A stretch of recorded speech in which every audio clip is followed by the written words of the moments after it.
What up, athletes? Welcome back to my channel. We are back in Ogle. We're at Ogle Junction. That is the East Coast, the new East Coast bypass road. That's behind me. And East Coast Highway, which is Rupert Craig Highway, also behind me. And what we're doing down here today is to see how the new East Coast bypass road, right, we want to see how the new East Coast bypass road affects traffic in this neck of the woods. Because the whole point of this East Coast bypass road was so that we could reduce the traffic on the East Coast heading into Georgetown, because traffic heading to the East Bank no longer has to go into Georgetown. They could simply turn off here at Ogle and head straight to Echoes. And so I'm back here today on the 18th day of July 2025 to see how traffic is being affected on the East Coast by this East Coast bypass road. So let's take a look at it. What up, athletes? Welcome back to my channel. We are here on the east coast of Demerara at Rupert Craig Highway. This is UG Road. This is the intersection of Rupert Craig Highway and UG Road. And what we're looking at today is how the East Coast bypass road affected traffic at rush hour on the East Coast. So it's rush hour, it's 8 a.m. in the morning, 7 a.m. to 8 a.m. is rush hour. That's Turkine. In the distance, that of course is the movie town at Turkine. And this is the traffic at 9 a.m. Now,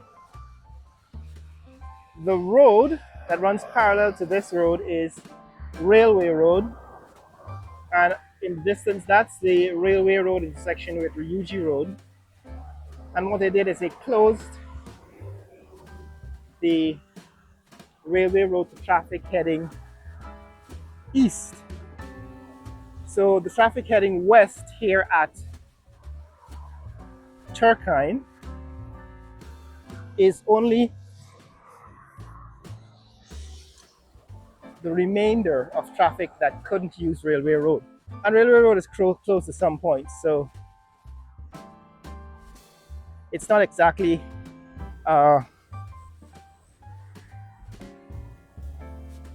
fair estimation of the effect of traffic, the effect of the East Coast bypass road on traffic. But here's the point I'm trying to make. When they built, the idea behind building the East Coast bypass road was to take off traffic, to bypass traffic, so the traffic could bypass heading into Georgetown. Right, so this is the East Coast traffic heading into Georgetown, all the way from points east as far as Berbice and Currentine. It's a Friday morning, so all this traffic is heading west to Georgetown, and the traffic coming towards me at this point is heading east. Right, this is the East Coast traffic heading towards New Amsterdam and points east. The point about the East Coast bypass road is that it should reduce the amount of traffic at rush hour heading to Georgetown on the East Coast and on the Railway Road, and should reduce traffic congestion. The question is, can you visibly see the impact of the East Coast bypass road? Because some traffic heading up the East Bank now does not have to go into Georgetown. Traffic heading up the East Bank from the East Coast could simply take the East Coast bypass road, which is where we're headed now, and avoid having to drive this route into the city. So what we're going to do in this video is to show you what's happening with the East Coast bypass road, the impact of the East Coast bypass road on traffic along the East Coast and railway roads. So let's head there now and take a look at what's happened since the road has been opened.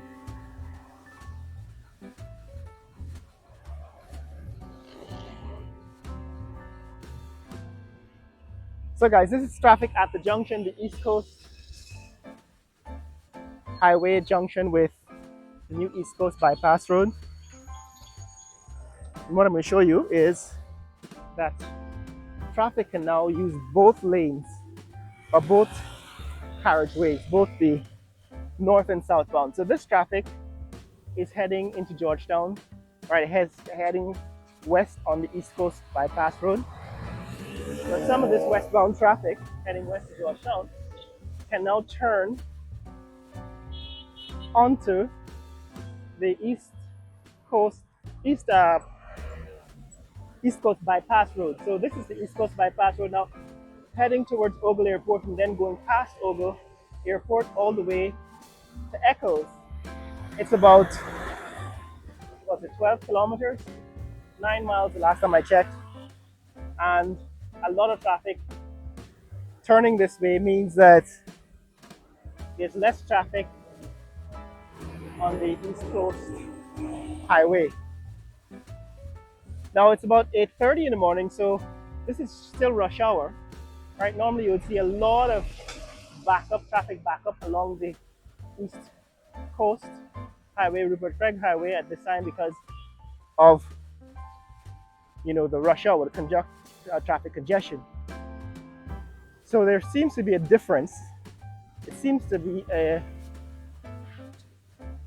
significant difference in terms of how much backup traffic is backed up on the East Coast. However, not a whole lot of traffic here on the bypass road. I would expect that a significant percentage of that traffic would be on this East Coast bypass road heading to Eccles. But it seems to be a very small percentage of the traffic heading on the East Coast to Georgetown is turning off onto this East Coast bypass road. So that's an interesting question to answer. The question is why? There's still a whole lot of traffic like this, for example. These trucks would normally come up on Sheriff Street, right off the East Coast, off the East Bank, would come down Sheriff Street to turn onto the East Coast Rupert Craig Highway. It seems as if a lot of this traffic from the East Bank is now using the East Coast. So that would be one of my main conclusions. But now that the East Coast Bypass Road is open, a lot of the traffic from the East Bank heading to the East Coast is using this road, is using the East Coast Bypass Road from Eccles to get to Ogle. And that is the other side of the coin. That is the second effect or impact of the East Coast Bypass Road. In other words, it's connecting especially heavy traffic, truck traffic, with the East Coast bypassing Georgetown. This is Ogle Townhouses. It's a new condominium. This is the one of 4, I believe, new bus shades that have been built here on the East Coast Bypass Road.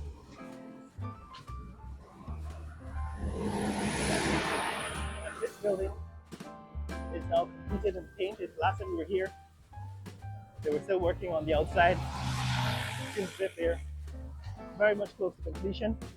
Only the staircase now needs balusters. And they actually put a name on it. It's going to be called Brown Sugar. So this is the new Brown Sugar. I suppose it's a restaurant. Brown Sugar restaurant here.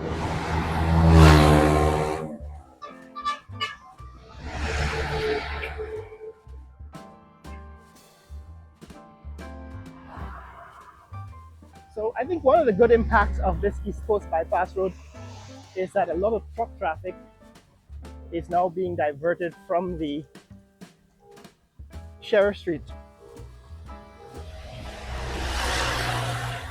and Mandela Avenue to the East Coast bypass road. So this is a truck route. It turns out that this route is most popular. This route is most popular with the trucks. Still seems to be some work to be done because this sidewalk has not yet been. Right, the sidewalk seems to be still outstanding, still to be completed.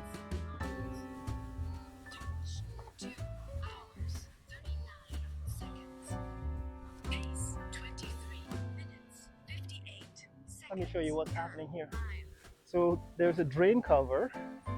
These guys, in the beginning, put a drain cover and turn that into the sidewalk. However, as you can see, there's a shoulder of the road that's being used for parking. And this is a new sidewalk that's being built with paving stones. Also the median, I think they were going to put paving stones on it, but they stopped. So it's not clear what it is. It seems rather piecemeal. This sidewalk ends here, it doesn't go all the way to the East Coast Road. I think we made some comments before about the signage. I'm not going to revisit that, but the fonts on these signs still have to be modified, corrected, and the size of those signs, because I can't read what is written at the top sign. Right, the font is so tiny.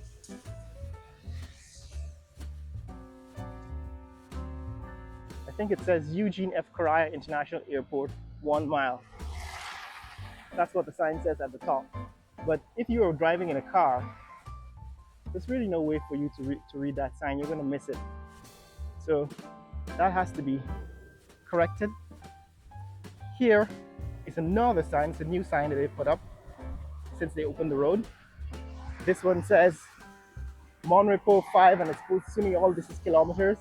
Eccles 12 and Georgetown 4. And assuming all that is kilometers. And of course, this is where the roundabout is located. Seems as if they've completed this culvert. Remember looking at this culvert before it was even constructed, looking at it at the halfway point, and now at the time when it is completed, this is what that culvert looks like. In the back side of the culvert, that is supposed to be the drain, right, with some kind of drain cover. And this is the culvert that connects the canal. Let me show you what the canal looks like now. So this is a canal. They actually had to block the flow of water to build it, to build a culvert.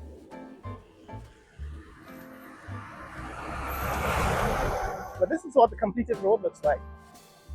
Right, this is what the road looks like now that it's completed here at East Coast Bypass Road.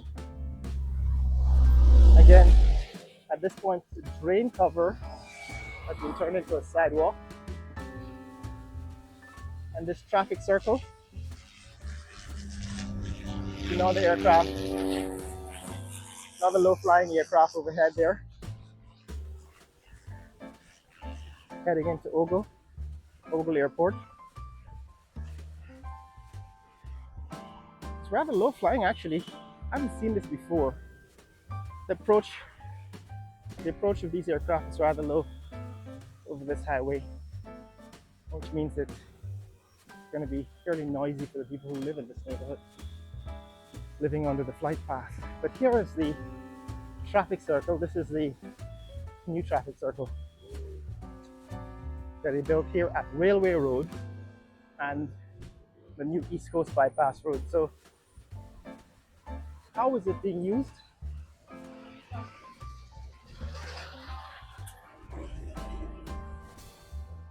So there are two trucks, right? Two trucks need to get to the East Coast Highway. And they both have to now navigate around this traffic circle.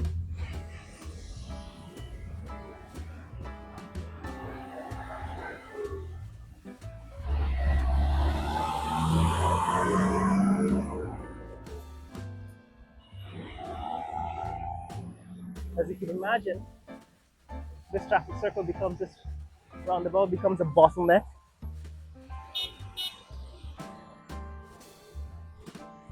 Presently, there's only traffic. This is traffic heading into Georgetown, and they've turned this into a one-way, basically a one-way for traffic heading into Georgetown. As you can see, traffic is backed up, congested all the way, into Georgetown. Right, that's traffic navigating the roundabout here at the East Coast Bypass Road.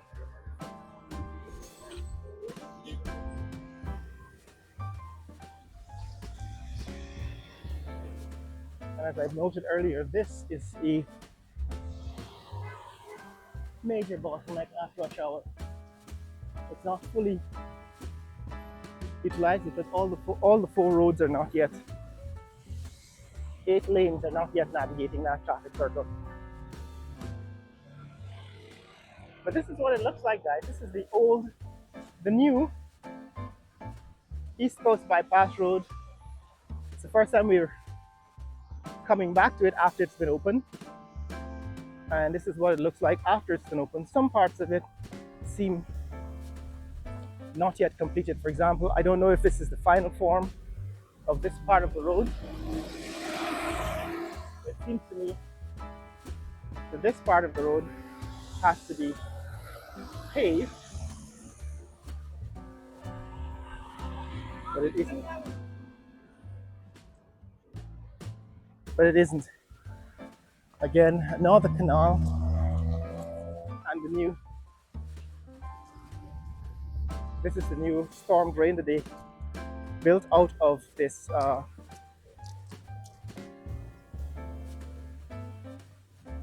canal.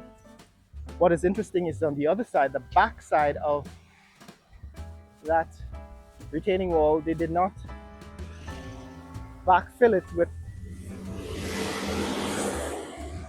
sand or earth.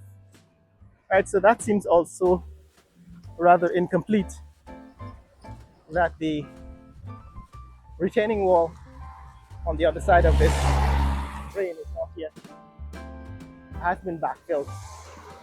Again, another section of walkway, pedestrian sidewalk, but it isn't continuous with, in other words, it doesn't go past this culvert. Right, so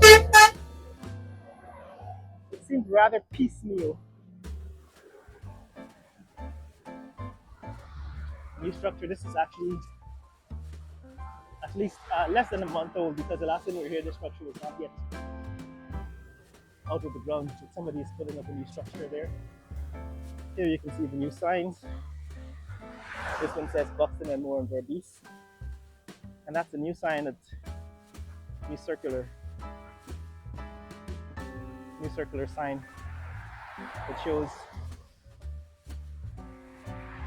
the route into Georgetown.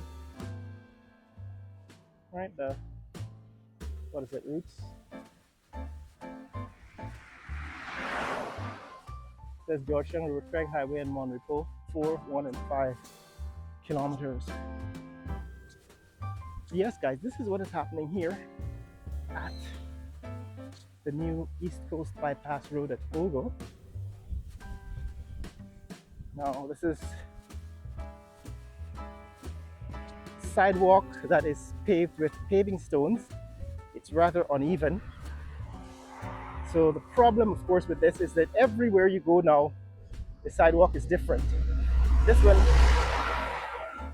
is so uneven that it would be very uncomfortable to use a wheelchair on it.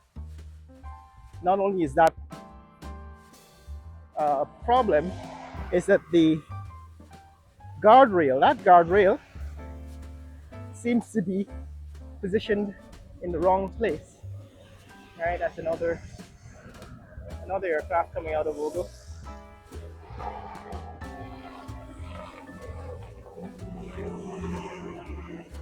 down that is. Yes, so the guardrail should be protecting the pedestrians. So not only you have a sidewalk that is very uneven and that is not wheelchair accessible in terms of its surface not being smooth, you have a guardrail at the edge of the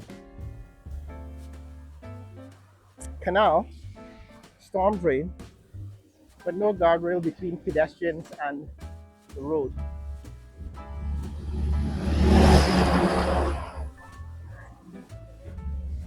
And again, for those of you who still don't understand, that's a safety issue that should have been fixed by the design. In other words, it should have been designed to be safe for pedestrians, and presently it isn't. But this is the new open East Coast Bypass Road. Right, this is the East Coast Bypass Road that's now been opened to traffic.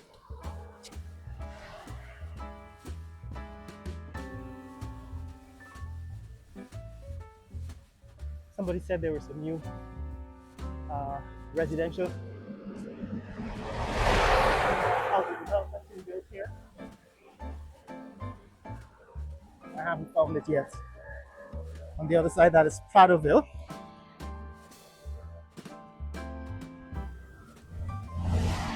I know it's the only housing development in this neighborhood. But yes, guys, this is what has happened here since the last time we were in this neck of the woods. They've completed this sidewalk, but there's a confusing design to this. Why is there so much space between the sidewalk? Right, there's so much space between the sidewalk and the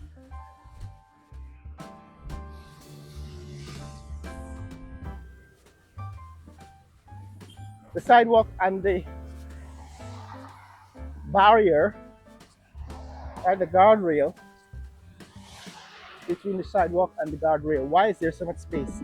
It seems as if the sidewalk is misplaced, and what they should have done is built a road shoulder, so that vehicles that are experiencing difficulty could pull off of the road into the shoulder. Let's say somebody got a flat tire. There is no way for you to get out of the lanes, right? There's no way for you to get out of the lanes, these two lanes, to pull off onto the shoulder of the road, because they've put this huge curb right up against the lane. Very poor design, very bad design. The problem is that a lot of people who make comments on this channel are not really thinking people. Right? People who make these comments are not thinking people. So while I can explain my criticism, there's no guarantee that the people who are making these comments actually understand what I'm saying. Nevertheless, it has to be said, right? There is a haphazardness to the design of these roads, and it really leaves much to be desired.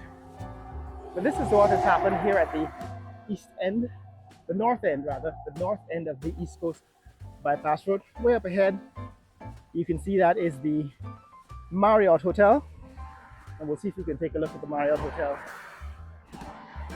before we leave this neck of the woods. But at this end, apparently they're now backfilling. They're going to backfill the retaining walls. So this is it, guys. This is what's happening here in Ogle. That's Ogle Airport. In the distance, you can see a plane taxiing behind the bushes on the runway there. I can see it. I don't know if you can see it. Plane heading onto the runway, and that's the Ogle Airport complex. And ahead, that's the AC Marriott Hotel. And again, this is the end of the sidewalk. So there's another stretch of road where there's a shoulder but no sidewalk. Right? This just gives a very haphazard uh, feel. Right, so there's a sidewalk that runs right up against the lanes, and then it just ends abruptly. There's a big space between the sidewalk and the guardrail, which asks the questions why. Because if a vehicle has an emergency, it would need to use the shoulder of the road, not the sidewalk. It would prevent it from getting onto this shoulder. The shoulder is now between the sidewalk and the guardrail, which makes absolutely no sense. Which tells me they're just making it up as they go along. There is no document that outlines, stipulates, that lays out the building codes for roads in Guyana so that every highway has to be built according to this fashion. And that is